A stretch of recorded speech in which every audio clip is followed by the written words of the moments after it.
بسم اللہ الرحمن الرحیم یسألونک عن الشہر الحرام قتال فیہ قل قتال فیہ کبیر وصد عن سبیل اللہ وکفر بہ والمسجد الحرام واخراج اہلہ منہ اکبر عند اللہ والفتنۃ اکبر من القتل ولا یزالون یقاتلونکم حتی یردوکم عن دینکم ان استطاعوا ومن یرتد منکم عن دینہ فیمت وهو کافر فاولئک حبطت اعمالهم فی الدنیا والآخرہ اولئک اصحاب النار هم فیہا خالدون۔ فرمایا کہ یہ آپ سے پوچھتے ہیں حرام مہینوں کے بارے میں، شہر حرام، اس میں لڑنا کیسا ہے؟ تو آپ کہہ دیجئے کہ اس میں لڑائی کرنا بڑا گناہ ہے۔ اس وقت تو جہاد تھا، حالانکہ جہاد فرض تھا، اس کے باوجود ان مہینوں میں لڑائی جھگڑا کرنا اس سے منع کیا گیا، بڑا گناہ کہا گیا۔ اور آج اگر کوئی ایسے آپس میں لڑے، بلا وجہ لڑے، دنیا کے لیے لڑے، فساد کے لیے لڑے، تو اس کو کتنا گناہ ملے گا، جبکہ اس وقت جہاد فرض تھا، ضروری تھا اسلام کو زندہ کرنے کے لیے۔ ان مہینوں میں جہاد کرنا جو اللہ کے لیے تھا وہ منع تھا، سوچے جائے کہ اور برائیوں کے لیے لڑنا، زمین کے لیے اور چیزوں کے لیے، تو کتنا بڑا گناہ ہو سکتا ہے۔ فرمایا حضور اکرم صلی اللہ علیہ وسلم چند صحابہ کے ایک سفر میں اتفاق سے کفار کے ساتھ مقابلہ ہو گیا، ایک کافر ان کے ہاتھ سے مارا گیا۔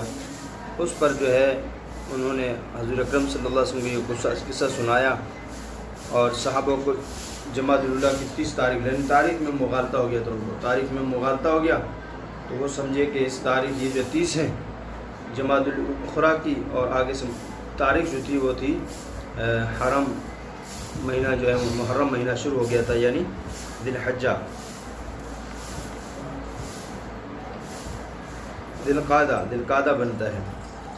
اس لیے اس میں جو ہے پوچھا تو پھر اللہ نے فرمایا ان سے کہ بہت بڑا گناہ ہے۔ اور کیا گناہ ہے؟ وصد عن سبیل اللہ، اور اللہ کے راستے سے روکنا بھی بہت بڑا گناہ ہے، وکفر بہ، اور اللہ کو نہ ماننا یہ بھی بہت بڑا گناہ ہے، والمسجد الحرام، اور مسجد حرام سے روکنا یہ بھی کیا ہے؟ حرام ہے، گناہ ہے۔ واخراج اہلہ منہ اکبر عند اللہ، جی تو کیا فرمایا؟ اور اس کے لوگوں کو وہاں سے نکالنا، یعنی مسجد حرام سے نکالنا، اکبر عند اللہ، یہ بہت بڑا گناہ ہے اللہ کے نزدیک۔ والفتنۃ اکبر من القتل، ہاں اگر کہتے ہیں کہ فتنہ بڑھ جائے، جیسے مثال کے طور پر آپ کا جسم ہے، جسم کو آپ زخم نہیں کر سکتے، چاہے وہ کوئی خوبصورتی کے لیے ہو یا کسی بھی چیز، آپ اس کو تکلیف نہیں دے سکتے جسم کو، لیکن اگر پھوڑا پھنسی نکل آئے یا کوئی ایسا نقصان ہو جسم کے اندر، ایسی بیماری ہو کہ جیسے کینسر ہو جاتا ہے، شوگر ہے، کینسر ہے، اس کی کیا وجہ کہتے ہیں کہ ٹانگ کا ایک حصہ کاٹ دیتے ہیں، حالانکہ کاٹنا تو جائز نہیں ہے، غلطی سے بھی اگر کسی کا کٹ جاتا ہے اس پہ بھی جو نا دیت آتی ہے، لیکن کیا ہے کہ اس بیماری سے بچنے کے لیے، اس بیماری کو ختم کرنے کے لیے ٹانگ کاٹ دی جاتی ہے، ہاتھ کاٹ دیا جاتا ہے۔ اگر ایسا ہے تو بہت بڑا گناہ قتل، لیکن فرمایا فتنہ اس سے بھی بڑا گناہ ہے۔ ہاں اکبر الفتنۃ والفتنۃ اکبر من القتل، اور فتنہ جو ہے یہ اس سے بھی بڑا گناہ ہے، فتنے سے بچنے کے لیے، اس لیے کہا، حدیث آیا نا قرآن میں ایک جگہ، فی القصاص حیات، قصاص میں زندگی ہے، قصاص تو بدلے میں بندے کو قتل کرنا ہے، تو اس میں زندگی کیسے ہوئی؟ ایک آدمی نے دوسرے کو قتل کیا، قصاص کیا؟ اس کو قتل کرو، حکومت شرعی ہے تو اس کی پھانسی دو۔ بھائی پھانسی دینے میں یا قتل کرنے میں کیا زندگی ہے؟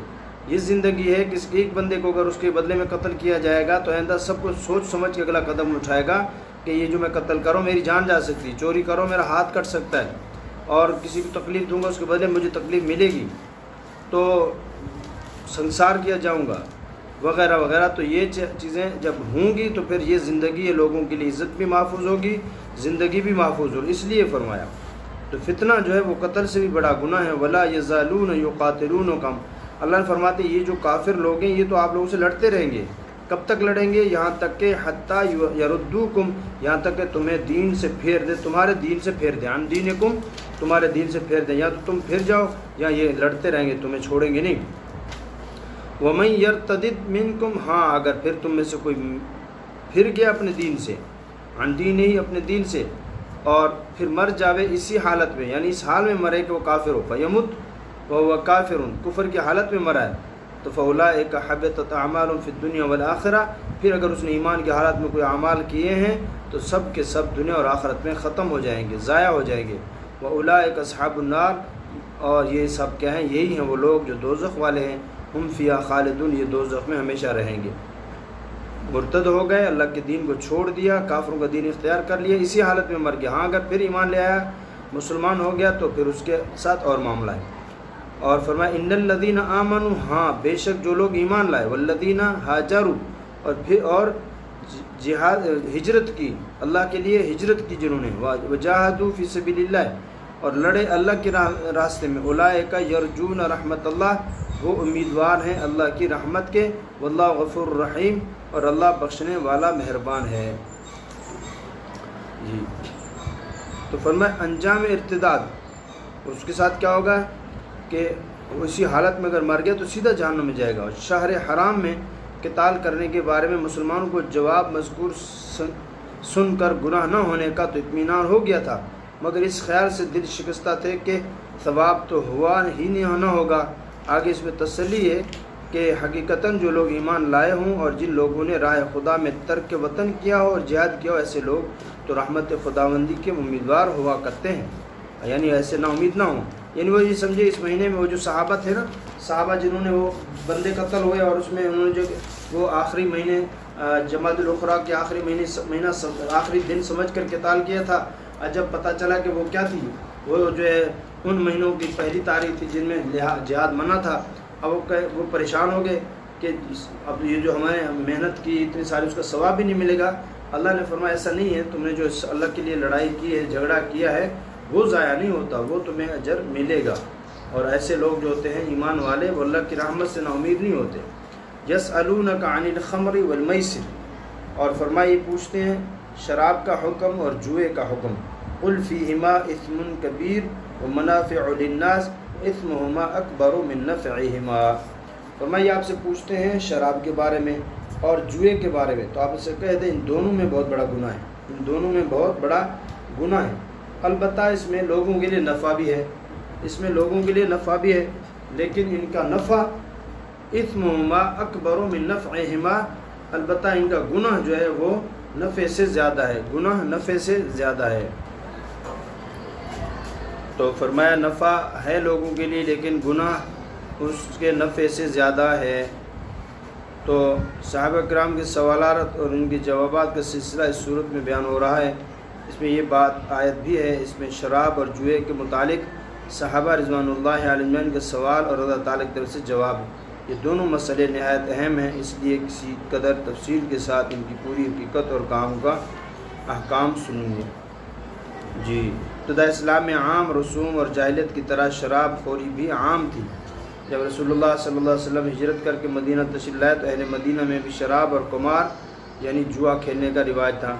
عام لوگ ان دونوں چیزوں کے صرف ظاہری فوائد کو دیکھ کر ان پر فریفتہ تھے، ان کے اندر جو بہت سے مفاسد اور خرابیاں ہیں ان کی طرف نظر نہیں تھی۔ لیکن عادت اللہ یہ بھی ہے کہ ہر قوم اور ہر خطہ میں کچھ عقل والے بھی ہوتے ہیں جو طبیعت پر عقل کو غالب رکھتے ہیں۔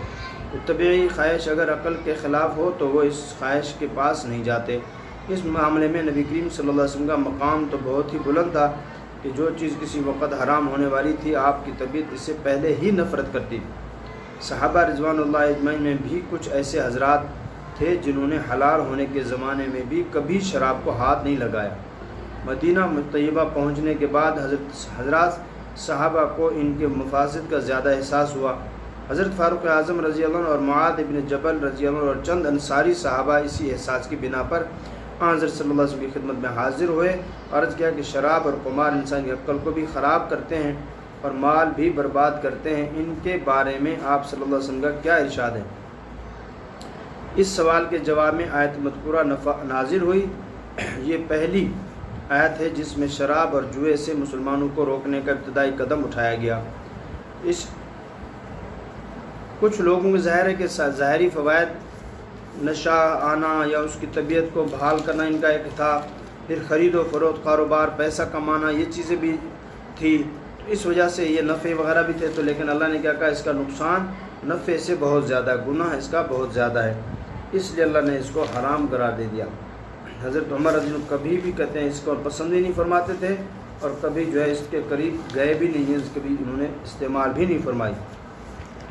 اور میسر یہ جو ہے یہ بھی حرمت، یہ قمار کو کہتے ہیں یعنی جوا، تو اس کی حرمت بھی اس کے ساتھ آئی ہے، اس کی تفصیل ہے، اس کو پڑھنے میں۔ یسألونک ماذا ينفقون، اور وہ آپ سے پوچھتے ہیں کہ کیا خرچ کریں، کیا چیز خرچ کریں۔ قل العفو، جو بچے اپنے خرچ سے، العفو یعنی جو آپ اپنی ضرورت پہ ہیں اس سے تو ضرورت پوری کریں، اور باقی جو ہے اس کو خرچ کر دیں اللہ کے لیے۔ کذالک یبین اللہ لکم الآیات لعلکم تتفکرون، اور فرمایا اسی طرح اللہ تعالیٰ بیان کرتا ہے تمہارے لیے اپنے احکام تاکہ تم فکر کرو، غور کرو، فی الدنیا والآخرہ، دنیا اور آخرت کی باتوں میں، تتفکروا فی الدنیا والآخرہ، کہ تم فکر کرو اور غور کرو آخرت کی زندگی اور دنیا کی زندگی میں۔ دنیا میں نے کیا کرنا ہے، اللہ نے بھیجا ہے، اللہ کے احکام کو پورا کرنا ہے، اور حضور اکرم صلی اللہ علیہ وسلم کی زندگی کے مطابق زندگی گزارنی ہے، اس کے بدلے میں نے آخرت کے بارے میں سوچنا ہے کہ اس کے بدلے میں مجھے کیا ملے گا۔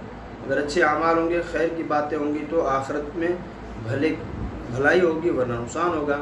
وَيَسْأَلُونَكَ عَنِ الْيَتَامَى، اور وہ تجھ سے پوچھتے ہیں یتیموں کے حکم کے بارے میں، کہ یتیم ہے، ان کا مال ہے، ان کے ساتھ کیا رویہ رکھا جائے۔ قُلْ إِصْلَاحٌ لَهُمْ خَيْرٌ، کہہ دے سنوارنا ان کے کام کا بہتر ہے، یعنی اگر یتیم بچے آپ ان کے کفیل بن گئے ہیں تو اب ان کی اصلاح ہو، ان کی پرورش ہو، ان کا مال ہے تو اس کو سنبھال کے رکھنا، پھر بعد میں ان کے حوالے کرنا، ان پر صحیح طریقے سے خرچ کرنا، صحیح تربیت کرنا، یہ یتیم کے ساتھ ہونا چاہیے۔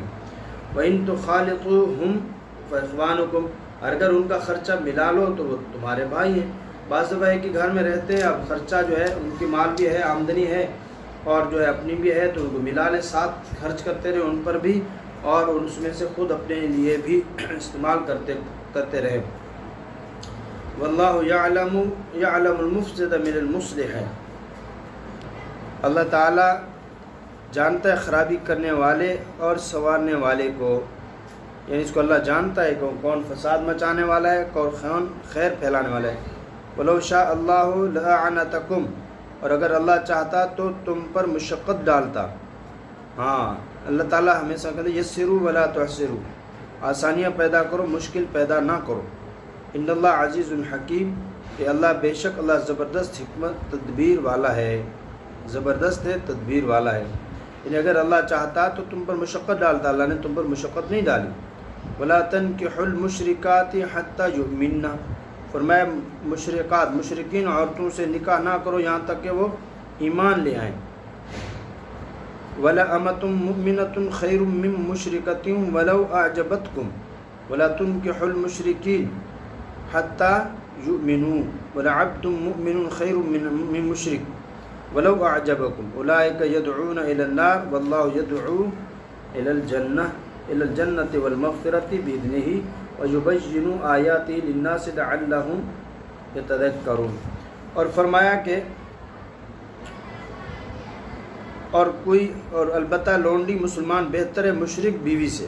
ہاں، مشرک بیوی سے بہتر ہے کہ باندی جو ہے وہ مومن ہو، ایمان لے آئے، اس سے نکاح کر لو اور اس کو اپنے پاس رکھ لو، یہ بہتر ہے بجائے اس کے کہ مشرک عورت کو جو نکاح میں لے آؤ، اگرچہ وہ تمہیں بھلی لگے۔ یعنی اصل چیز ہے کہ آخرت کو دیکھنا، اصل چیز ہے آخرت کو دیکھنا، اور آخرت اچھی ہو جائے، اور جو ہے ایمان کو دیکھنا۔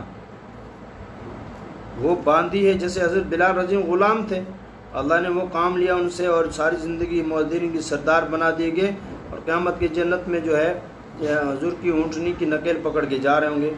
اب جو کتنے سارے مسلمانوں سے زیادہ بہتر ہے، مشرکین سے تو ہے ہی بہتر۔ اور فرمایا کہ باندی، البتہ باندی جو مسلمان ہے وہ بہتر ہے مشرک بیوی سے، اگرچہ وہ تم کو بھلی لگے، اور نہ نکاح کرو مشرکین سے جب تک وہ ایمان نہ لے آئیں۔ ہاں، عورتوں کے کہ وہ عورتیں جو ہے نکاح نہ کریں مشرکین مردوں سے یہاں تک کہ وہ ایمان لے آئیں۔ اور فرمایا کہ اس سے بہتر ہے کہ کیا غلام ہو ایمان والا، وہ بہتر ہے مشرک شوہر سے۔